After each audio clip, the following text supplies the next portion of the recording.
Alam mo, natutuwa talaga ako sa mga seller na talagang tinatry nila yung mga best nila. Or sa mga fabrication ng mga watch na to mga boss na sobrang tinatry talaga nila yung mga best nila. Alam niyo kung bakit? Beb, eto na po.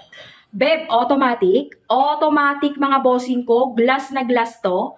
Be, ayan o, kung medyo hindi mo masyadong makita ng mabuti, ilalapit natin ang pandiinan yan. Glass na glass yan.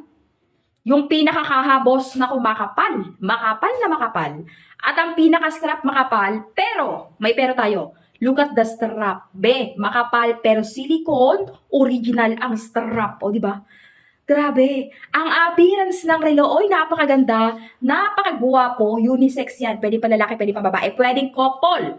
Matibay ang glass, tapos maliwanag sa dilim, strength luminous, waterproof pa. O di ba, Beb? Talagang, ewan ko na lang ha. Wala talaga akong masabi sa inyo. Eto lang sobrang nahihilig talaga ako sa relo mula pa umpisa. Bago pa nagkaroon ng TikTok here, mahilig na ako sa relo. Ito na talaga yung aking, ay nako, love it ko na talaga itong relo na to. Pero talagang sobrang naa-amaze ako lately kasi tinatry nyo talaga yung best nyo ng seller natin tsaka yung mga nagpapadala sa atin ng product. Talagang yung mga high-end watch nila, like for this one, automatic na automatic, tapos ganito yung design niya. Oh, sino ba naman hindi maa-amaze dyan? Di ba mga pangga ko?